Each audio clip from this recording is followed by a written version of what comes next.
Bismillahirrahmanirrahim. Assalamualaikum warahmatullahi wabarakatuh. Salam sehat dan salam berbahagia Bapak Ibu sekalian, para sahabat pembelajar. Yang terhormat Ibu Dr. Yuyun Maryuningsih selaku dosen pengampu mata kuliah model-model pembelajaran. Baik Bapak Ibu, di sini kami dari kelompok 7. Saya Dia Feriana dan juga Ibu Hanhan Hasbiani Ridwan akan mempresentasikan penugasan untuk kelompok kami dengan tema model pembelajaran berbasis kolaboratif dan kooperatif dalam pendidikan agama Islam. Sebelumnya perlu kami sampaikan bahwa ada 2 pokok subtema pembahasan dalam penugasan kelompok kami. Yang pertama adalah konsep dan strategi implementasi model pembelajaran kooperatif dalam pendidikan agama Islam. Yang kedua, peran diskusi kelompok dan pembelajaran berbasis komunitas dalam penguatan nilai-nilai Islami. Sebagaimana kita pahami bersama bahwa pendidikan agama Islam hadir untuk membentuk karakter spiritual, moral, dan sosial peserta didik agar nilai-nilai luhur tetap hidup dan menyatu dalam keseharian mereka. Pembaruan dalam model pembelajaran bukan lagi sekedar pilihan, namun telah menjadi kebutuhan. Cooperative learning hadir sebagai pendekatan kolaboratif yang menempatkan siswa sebagai subjek pembelajaran aktif, serta memungkinkan internalisasi nilai secara lebih efektif melalui interaksi sosial.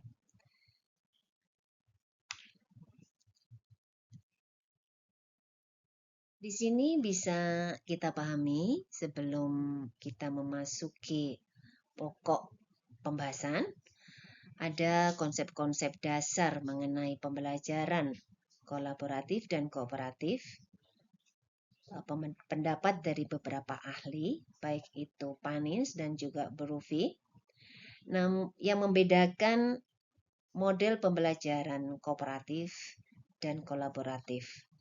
Namun pandangan dikotomik ini dianggap sebagai pernyataan yang berlebihan oleh peneliti-peneliti lainnya.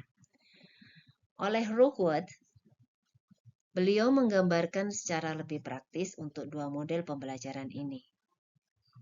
Baik pembelajaran kooperatif dan kolaboratif sendiri, berbasis kerjasama kelompok. Keduanya melibatkan peserta didik dalam menyelesaikan tugas tertentu secara bersama-sama, berdiskusi, berbagi ide, dan membandingkan hasil atau kesimpulan di akhir pembelajaran.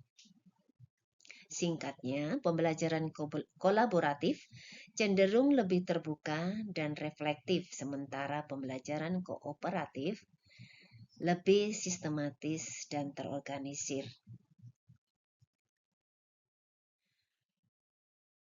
Di dalam tabel ini kita bisa melihat konsep dasar kedua model pembelajaran tersebut, baik itu cooperative learning maupun collaborative learning. Ada beberapa aspek di sini yang bisa kita lihat yang bisa membedakan kedua model pembelajaran tersebut. Di antaranya yaitu aspek struktur kelompok, tujuan utama, peran guru, fokus interaksi, dan orientasi nilai dalam pendidikan agama Islam itu sendiri.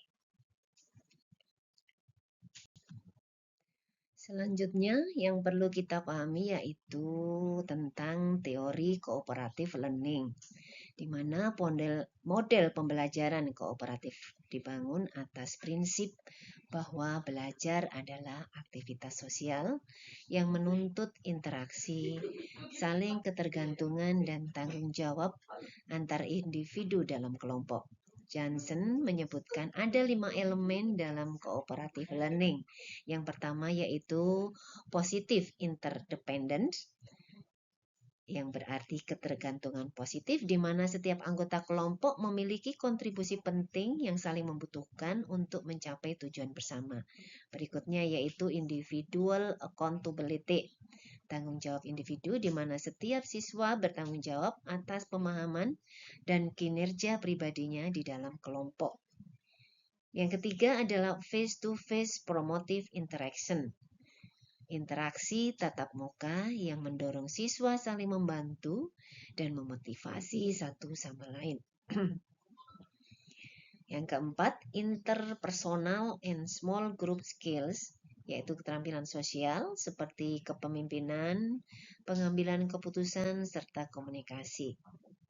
Yang terakhir, yang kelima, group processing, evaluasi kelompok, di mana kelompok menilai kerjasama mereka untuk meningkatkan efektivitas. Berikutnya adalah strategi implementasi dalam pembelajaran pendidikan agama Islam. Bagaimana strategi implementasi dalam menerapkan metode pembelajaran cooperative learning? Mungkin Bapak Ibu sudah biasa menerapkannya, yaitu yang pertama bisa dengan metode jigsaw, yang kedua bisa dengan think, pair, share, yang ketiga student team achievement division, dan yang keempat number heads together. Bismillahirrahmanirrahim.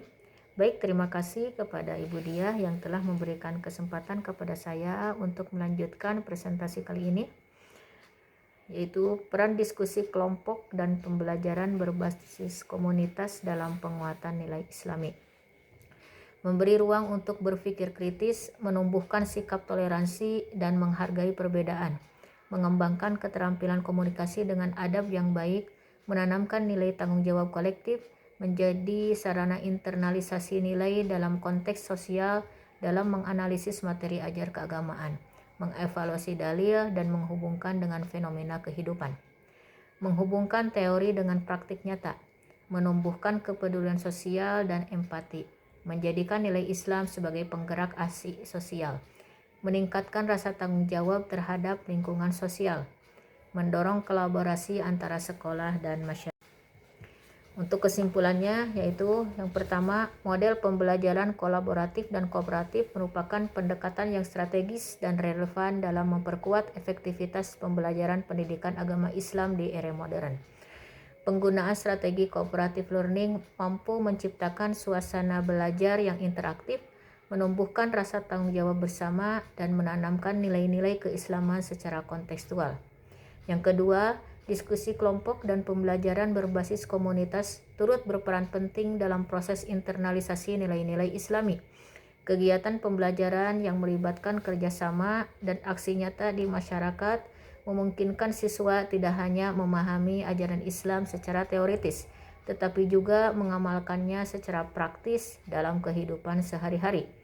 Yang ketiga, model pembelajaran kolaboratif dan kooperatif tidak hanya mendukung capaian akademik, tetapi juga mengarah pada tujuan utama pendidikan Islam, yaitu membentuk insan yang beriman, bertakwa, dan berakhlak mulia. Demikian presentasi yang kami sampaikan dari kelompok 7. Mudah-mudahan bisa memberikan manfaat kepada teman-teman semuanya, dan kami mohon arahannya dari Ibu dosen. Mungkin masih banyak kekurangan dari presentasi kali ini, dan bagi teman-teman atau rekan-rekan yang masih mau bertanya atau masih penasaran, dipersilahkan. Terima kasih atas perhatiannya. Assalamualaikum warahmatullahi wabarakatuh.